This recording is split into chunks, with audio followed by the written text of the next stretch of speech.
Hello dear, आज का video midwifery and gynaecology का वीडियो नंबर 17वां होने वाला है। ठीक है, इससे पहले तक 16 वीडियो प्लेलिस्ट में कर चुका हूँ सब्जेक्टिव का, जाकर ज़रूर देखें, ज़रूर तैयारी करें। और रही बात आज का टॉपिक, तो हम लोग लेबर का सेकेंड स्टेज कर चुके हैं। ठीक है, आज हम लोग पढ़ेंगे लेबर का थर्ड स्टेज। ठीक है, यानी प्रसव का तीसरा स्टेज। आपको पता होगा मेनली रूप से 3 स्टेज होता है। चौथा स्टेज मैनेजमेंट का होता है, तो हम मेनली 3 स्टेज यहाँ पे पढ़ेंगे। फर्स्ट स्टेज पढ़ा दिए हैं, आज हम लोग सेकेंड पढ़ा दिए हैं, थर्ड स्टेज यहाँ पे पढ़ाएंगे, क्योंकि सेकेंड और थर्ड ही ज़्यादातर एग्जाम में आपको पूछता है। वैसे मैं फर्स्ट स्टेज भी पढ़ाऊँगा आपको। तो चलिए आज का थर्ड स्टेज पढ़ते हैं कि लेबर जब प्रसव डिलीवरी होता है तो उसमें थर्ड स्टेज में क्या क्या होता है। ठीक है, इसका डिटेल्स देखेंगे। तो देखिए, लेबर का तीसरा चरण बच्चे के जन्म के बाद शुरू होता है। ठीक है, और प्लेसेंटा यानी अपरा जो होता है, जो झिल्लियाँ होती है, इसके बाहर आने तक चलता है। यह आमतौर पर 5 से लेकर 30 मिनट तक इसकी अवधि होती है। तो बेसिकली समझिए, लेबर का जो थर्ड स्टेज है यह बच्चे के जन्म के बाद शुरू होता है। बच्चे के जन्म के बाद यानी जन्म किस में होता है? सेकेंड स्टेज में। अगर आपसे एग्जाम में पूछे ऑब्जेक्टिव में कि लेबर के किस चरण में बच्चे का जन्म होता है, बच्चे गर्भाशय से बाहर आते हैं, तो वह सेकेंड स्टेज में। ठीक है, थर्ड स्टेज में जो अंदर प्लेसेंटा अपरा होता है, जो गर्भाशय से और बच्चे के अम्बिलिकल से लगा होता है, वह प्लेसेंटा बाहर आता है। साथ में जो भी पदार्थ अंदर झिल्लियाँ मेम्ब्रेन होती है, वो सभी बाहर आते हैं। ठीक है, थर्ड स्टेज में यूट्रस कहा जाए तो वो पूर्णतः खाली होता है। ठीक है, थर्ड स्टेज में। और बच्चा जन्म लेने के बाद अपरा झिल्लियाँ ये सब बाहर निकलने में लगभग 5 से 30 मिनट तक का समय लेता है। इसीलिए थर्ड स्टेज का समय अवधि लगभग 5 से 30 मिनट का माना जाता है। ठीक है, आगे है तीसरे चरण में क्या होता है। ठीक है, तो तीसरे चरण में क्या होता है आप लोग समझेंगे, और चलिए दिखाते हैं कि थर्ड स्टेज में क्या क्या होता है। तो थर्ड स्टेज में आपके सामने में यहाँ पे सब चीज़ है। थर्ड स्टेज में सबसे पहले प्लेसेंटा का अलग होना, यानी प्लेसेंटा सेपरेशन। प्लेसेंटा सेपरेट कहाँ से होता है? यूट्रस से। ठीक है, यूट्रस से लगा हुआ होता है प्लेसेंटा। तो पहला प्लेसेंटा बच्चे के जन्म के बाद जो यूट्रस गर्भाशय है वह सिकुड़ता है। ठीक है, और जिससे प्लेसेंटा गर्भाशय की दीवार से अलग होता है। अब होता क्या है, मैं फिगर के माध्यम से अगर आपको बताऊं, तो जैसे यह यूट्रस है, समझ लीजिए ये यूट्रस है। ठीक है, यहाँ पे मान गए कि प्लेसेंटा यहाँ पे लगा हुआ है। ठीक है, यहाँ पे, और यहाँ से प्लेसेंटा बच्चे के नाभि से जुड़ा हुआ था। तो अब बच्चा जन्म ले लेता है, तो क्या होता है, बच्चा जन्म जब ले लेता है तो प्लेसेंटा तो अंदर ही है, बच्चा बाहर आ गया है। लेकिन अब होता यह है कि ये जो प्लेसेंटा है, यह अब बच्चे जन्म लेने के बाद ये जो यूट्रस की दीवार होती है, यह दीवार धीरे धीरे, चूँकि बच्चा अंदर था, अब बच्चा बाहर जन्म ले लिया, तो यह बॉडी का रूल है कि जहाँ पे स्ट्रेचुअल पार्ट है, जहाँ पे फैलता है, सिकुड़ता है, ऐसा जो भी ऑर्गेन है, तो वैसा ही ऑर्गेन यूट्रस भी है। खाली होने के बाद ये सिकुड़ने लगता है एकदम। जैसे अगर मान गए यह यूट्रस का वजन 20 गुना प्रेगनेंसी में बढ़ जाता है, तो 20 गुना अपने समान वजन का बढ़ जाता है, तो अगर वैसा ही बढ़ा हुआ रह जाएगा हमेशा के लिए, तो फिर दिक्कत है, हमेशा दिक्कत फीमेल को होगा। तो ऐसा नेचर, प्रकृति ने बनाया कि बच्चा के समय यह बढ़ जाता है। जैसे ही बच्चा जन्म ले लिया, धीरे धीरे यह सिकुड़ कर अपने नॉर्मल अवस्था जो पहले की होती है उसमें आता है। तो जब ये बच्चा सेकेंड स्टेज में डिलीवर हो जाता है, तो यूट्रस धीरे धीरे सिकुड़ना शुरू करता है। इसका दीवार क्या करता है? सिकुड़ता है। तो सिकुड़ने से जो प्लेसेंटा है, यह प्लेसेंटा पर दीवार देता है, इधर से भी सिकुड़ा, इधर से भी सिकुड़ा। तो उससे होता यह है कि प्लेसेंटा पर प्रेशर करता है, दबाव डालता है। दबाव डालने से यह प्लेसेंटा अलग हो जाता है, यूट्रस के दीवार को छोड़ देता है।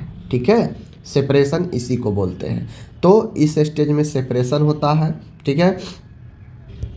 दूसरा होता है प्लेसेंटा का बाहर आना, एक्सपल्सन, ठीक है ना, एक्सपल्सन। सेपरेशन मतलब अलग होना, दीवार को छोड़ देना। अब दीवार छोड़ दिया प्लेसेंटा तो है यूट्रस में ही, लेकिन अब प्लेसेंटा का बाहर आना यानी एक्सपल्सन होता है। अलग होने के बाद प्लेसेंटा योनि मार्ग से बाहर निकलता है। तो सेपरेशन मतलब दीवार को छोड़ देना और एक्सपल्सन मतलब बाहर निकल जाना, ठीक है, बाहर निकलना। तो ये सारे चीज़ जो है सेकेंड स्टेज में होता है। साथ में इसमें और भी चीज़ होता है, जो भी अंदर झिल्लियाँ होती है, जो भी जो है ब्लीडिंग होती है, वह थर्ड स्टेज में होता है। बात समझ लीजिए, ठीक है ना। थर्ड स्टेज में भारी ब्लीडिंग होता है, क्योंकि प्लेसेंटा दीवार छोड़ता है तो अपने साथ कुछ मांस भी खींच लेता है यूट्रस के दीवार से, तो उससे काफ़ी ब्लीडिंग होता है। साथ में अंदर जो भी पदार्थ मेम्ब्रेन झिल्लियाँ होती है वो सब भी बाहर निकलता है। इसीलिए पोस्टपार्टम हेमरेज ब्लड जो है डिलीवरी के कई दिनों तक चलते रहता है, सफाई होता है यूट्रस का, समझ गए। अब थर्ड तो बेसिकली 3 चीज होता है, यूट्रस दीवार छोड़ता है, सेपरेशन होता है, फिर एक्सपल्सन होता है, बाहर निकलता है, फिर झिल्लियाँ बाहर निकलती है। ये सब थर्ड स्टेज में होता है, ठीक है। अब मान गए प्लेसेंटा अगर दीवार छोड़ रहा है, अलग हो रहा है, अलग हो गया, निकल गया, तो उसमें क्या लक्षण दिखेगा? तो लक्षण यही दिखेगा, गर्भाशय गोल और सख्त होना शुरू हो जाता है। गोल और सख्त होना शुरू हो जाता है, क्यों? क्योंकि अब यूट्रस में कुछ नहीं है, यूट्रस अब बिल्कुल खाली है। तो धीरे धीरे वो क्या होता है, अपने नॉर्मल पोजीशन में आएगा, सख्त होगा और वह गोल होने लगता है, ठीक है। नाल अम्बिलिकल कॉर्ड लंबी दिखने लगती है।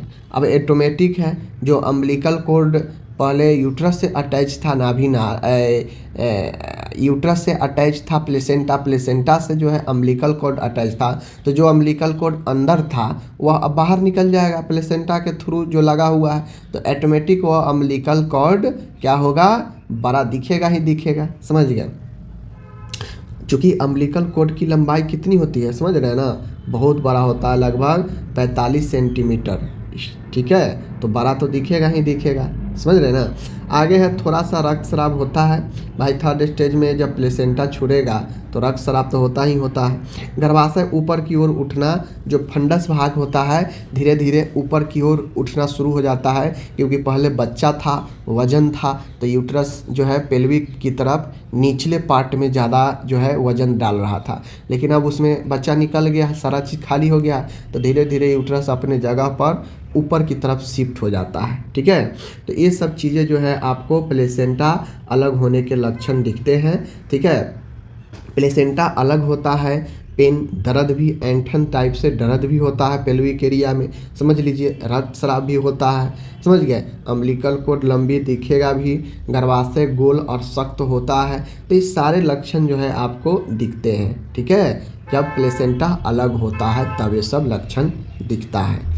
अब बात आती है थर्ड स्टेज लेबर के मैनेजमेंट क्या क्या करेंगे, ठीक है। देखिए, तो थर्ड स्टेज लेबर के मैनेजमेंट में आपको मैं बता दूं कि थर्ड स्टेज के जो लेबर का मैनेजमेंट होता है उसको मैनेजमेंट कैसे करेंगे।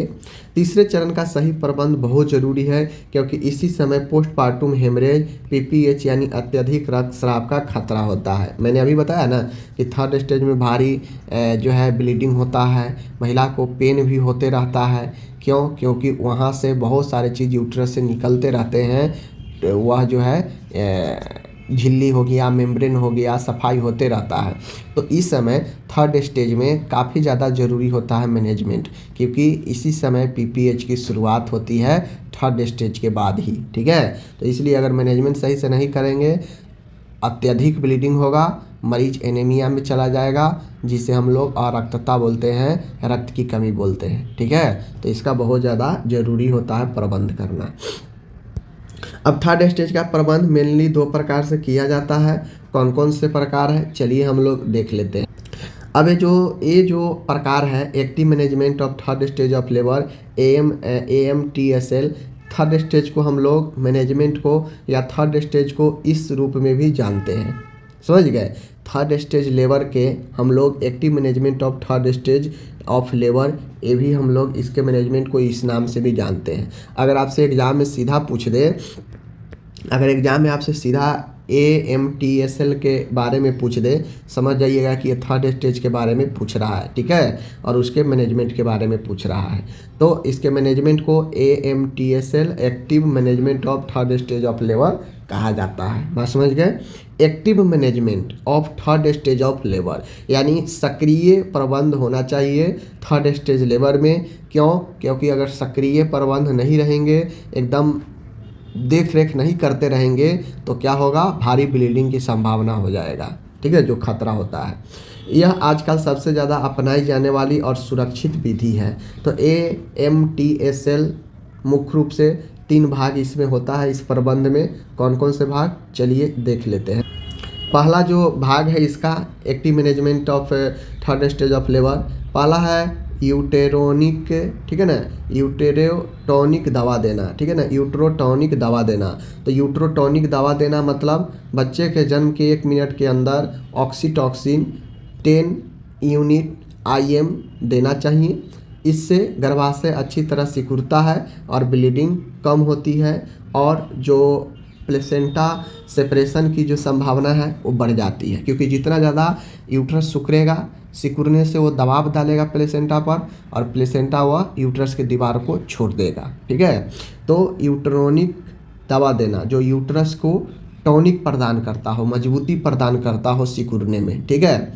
तो बच्चा जैसे ही सेकेंड स्टेज में जन्म ले उसके तुरंत बाद 1 मिनट के अंदर ही जो है ऑक्सीटॉक्सिन दे IM, ठीक है। ऑक्सीटॉक्सिन देने से होगा क्या कि जो यूट्रस है वह अच्छी तरीक़ा से मजबूती के साथ सिकुड़ेगा और प्लेसेंटा पर दबाव डालेगा, जिससे प्लेसेंटा सेपरेट हो जाएगा, अलग हो जाएगा यूट्रस से, और ब्लीडिंग भी इससे कम होती है, ठीक है। होगा तो ज़रूर, लेकिन कम होगा। आगे है दूसरा पॉइंट है यहाँ पे, कंट्रोलेड कॉर्ड ट्रैक्शन CCT। कंट्रोलेड पहला यूट्रोटॉनिक दवा देते हैं। दूसरा में है कंट्रोलेड कॉर्ड ट्रैक्शन। कंट्रोलेड कॉर्ड ट्रैक्शन का मतलब होता है CCT, नाल को धीरे धीरे खींचकर प्लेसेंटा बाहर निकाला जाता है, ठीक है। उसके साथ में यूट्रस को हाथ से सपोर्ट दिया जाता है। इसमें होता यह है कंट्रोलेड कॉर्ड ट्रैक्शन, यानी ट्रैक्शन मतलब खींचना। तो इसमें होता यह है कि जो नाल, अम्बिलिकल नाल है, उसको धीरे धीरे खींचकर प्लेसेंटा बाहर निकाला जाता है। यानी जो अम्बिलिकल लगा हुआ है, प्लेसेंटा अभी अंदर में है, हम उसका मैनेजमेंट कर रहे हैं प्लेसेंटा निकालने के लिए। तो हम क्या करते हैं, एक तो दवा देंगे जिससे प्लेसेंटा बाहर निकलेगा। बात समझ रहे हैं कि नहीं समझ रहे हैं? समझ रहे हैं ना? दवा दे दिए हैं, अगर थोड़ा सा सपोर्ट चाहिए तो हम क्या करते हैं, अम्बिलिकल को पकड़कर धीरे धीरे खींचते हैं, जिससे प्लेसेंटा बाहर निकल जाता है, ठीक है। साथ में जो यूट्रस गर्भाशय होता है उसको हम लोग थोड़ा सा सपोर्ट देते हैं ताकि गर्भाशय भी नहीं खींचे, इसलिए गर्भाशय के ऊपर हल्का सा सपोर्ट देकर नीचे अम्बिलिकल हम लोग हल्का हल्का खींचते हैं, ठीक है, खींचते हैं, जिससे आपका अपरा दीवार को छोड़ देता है, यूट्रस को, दीवार को। तो ये कंट्रोलेड कॉर्ड ट्रैक्शन याद रखिएगा, जिसमें कॉर्ड को ट्रैक्शन खींचकर अपरा सहित बाहर निकाला जाता है। आगे मैनेजमेंट में काफ़ी महत्वपूर्ण है, तीसरा भाग है यूट्राइन मसाज, गर्भाशय का मसाज करना। प्लेसेंटा को निकलने के बाद पेट पर हाथ रखकर यूट्रस को मसाज किया जाता है ताकि वह सख्त रहे और ब्लीडिंग न हो, और महिला को रिलीफ मिले, दर्द भी कम हो। ये सब फायदे होते हैं। तो यूटेराइन मसाज काफ़ी इम्पोर्टेंट होता है बच्चे के जन्म के बाद। निचले हिस्से में, पेट के निचले हिस्से जहाँ से पेल्विक शुरू होता है गर्भाशय की तरफ, मसाज करना काफ़ी यूजफुल होता है ताकि वह सख्त रहे और ब्लीडिंग न हो। मसाज करने के क्या क्या फ़ायदे होते हैं, एक तो PPH का खतरा जो होगा, डिलीवरी के बाद जो भारी ब्लीडिंग होता है उसका खतरा कम होगा, ब्लड लॉस कम होगा, प्लेसेंटा बाहर जल्दी निकलेगा, दर्द से राहत मिलेगी महिला को, ठीक है। तो ये सब जो है आपको होता है, बात समझ गए, और यूट्रस को अपने पोजीशन में पहुंचने में मदद करता है। तो ये 3 भाग होता है AT, ठीक है ना। एक्टिव, देखिए यहाँ पे क्या है, active management of third stage of labour, AMTSL, ठीक है। तो ये जो है इसका 3 भाग, पहला यूट्रोनिक टॉनिक CCT, ठीक ठीक है ना, कंट्रोलेड कॉर्ड ट्रैक्शन, और तीसरा यूटेराइन मसाज, गर्भाशय की मसाज करना। तो मसाज करने के फ़ायदा ये सारे चीज़ है। ओके, अब यहाँ पे देखिए मैनेजमेंट में फिजियोलॉजिकल शारीरिक जो होता है फिजियोलॉजिकल मैनेजमेंट भी ज़रूरी होता है। इसमें शरीर को प्राकृतिक तरीके से प्लेसेंटा बाहर निकालने दिया जाता है, ठीक है। वहाँ पे तो कोशिश किया जाता है 80 जो हम दिखाए ना, active management of third stage of labour, वहाँ पे दवाई दिया जाता है, मसाज किया जाता है, ठीक है, या खींच कर निकाला जाता है। लेकिन ये फिजियोलॉजिकल मैनेजमेंट जो है, जिसे एक्सपेक्टेंट मतलब देखते रहना कि कब निकलेगा, फिजियोलॉजिकल मैनेजमेंट, इसमें शरीर को प्राकृतिक रूप से प्लेसेंटा बाहर निकालने दिया जाता है। यानी यहाँ पे कोई विशेष चीज़ नहीं किया जाता है, यहाँ देखा जाता है कि कब तक जो है बॉडी निकालने दिया जा रहा है। इसमें देखा जाता है कि बॉडी खुद ब खुद प्लेसेंटा कब तक बाहर निकाल देता है, ठीक है। कोई यूटरी टॉनिक दवा तुरंत नहीं दी जाती है, बात समझ गए, क्योंकि इसमें प्राकृतिक फिजियोलॉजिकल मतलब हमारा शरीर कैसे काम कर रहा है इसको निकालने में, इसलिए कोई दवा नहीं देते हैं। कोड ट्रैक्शन नहीं किया जाता है, यानी कोड को नहीं खींचा जाता है, खींचकर नहीं निकाला जाता है।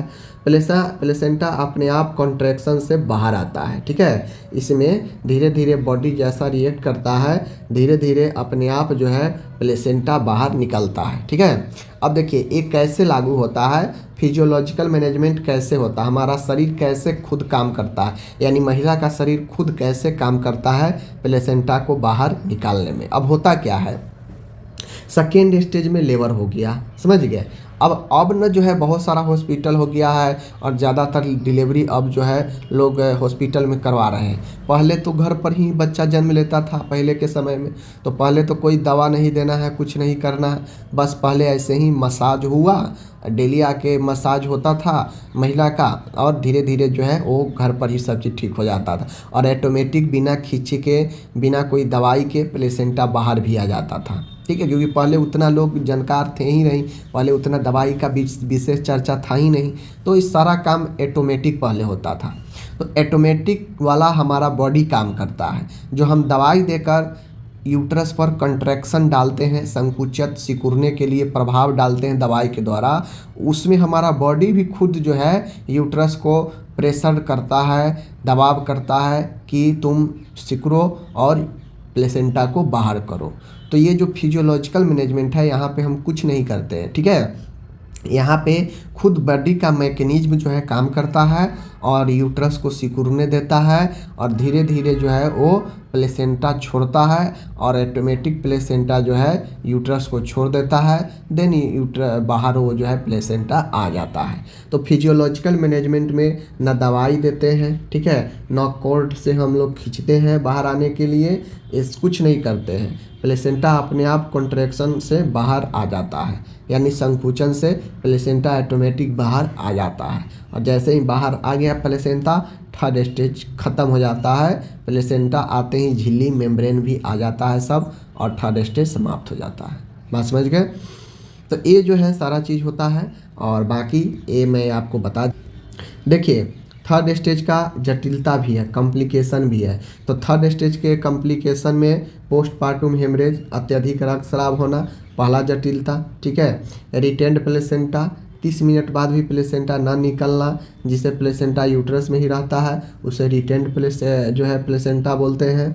समय पर प्लेसेंटा नहीं निकलता है तो, ठीक है। यूटेराइन इन्वर्सन, गर्भाशय का उल्टा हो जाना, ये जो है आपको जटिलता होता है। इन्फेक्शन होना, ये भी जटिलता होता है, ठीक है।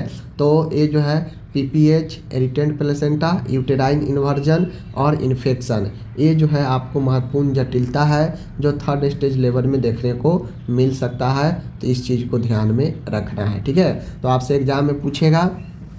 देखिए मैनेजमेंट, थर्ड स्टेज मैनेजमेंट के प्रबंध में जो मैंने 2 तरीके बताया, एक फिजियोलॉजिकल और एक बताया मैं active management of third stage of labour. अगर ये दोनों भाग ना याद रहे तो आप डायरेक्टली क्या करेंगे, डायरेक्टली कम से कम प्रबंध में 15 पॉइंट जरूर लिखेंगे, ठीक है। प्रबंध में सारा कुछ लिखेंगे, सारा प्लेसेंटा को हमको कैसे निकालना है वो सारा मैं बता ही दिया। कि कंट्रैक्शन करवाएंगे, कंट्रैक्शन अगर खुद नहीं हो रहा है तो ऑक्सीटोसिन दवाई देंगे, धीरे धीरे वो कंट्रैक्शन शुरू करेगा। मसाज करेंगे, पेल्विक मसाज करेंगे, यूट्रस मसाज करेंगे, धीरे धीरे जो है खींचेंगे, ठीक है ना, प्लेसेंटा को। तो सारा हम प्रबंध लिखेंगे, ब्लीडिंग कंट्रोल का ध्यान रखेंगे, दर्द का ध्यान रखेंगे, सारा कुछ थर्ड स्टेज में हम लोग करते हैं जिससे प्लेसेंटा बाहर आ जाए। बात समझ गए? तो आपको अगर ये दोनों नहीं समझ में आया तो डायरेक्ट लिखेंगे थर्ड स्टेज के प्रबंध में 15 से 20 पॉइंट सब कुछ लिख देंगे, हर चीज़ जो भी आएगा कि हम कैसे प्लेसेंटा को निकालेंगे, कैसे ब्लीडिंग कंट्रोल करेंगे, कैसे महिला को सपोर्ट करेंगे डिलीवरी के बाद, सारा कुछ लिख देंगे, ठीक है। और उसके बाद कॉम्प्लिकेशन में ये सब चीज़ लिख दीजिएगा कि कॉम्प्लिकेशन क्या क्या हो सकता है, ठीक है। चलिए मिलते हैं नेक्स्ट वीडियो के साथ, धन्यवाद।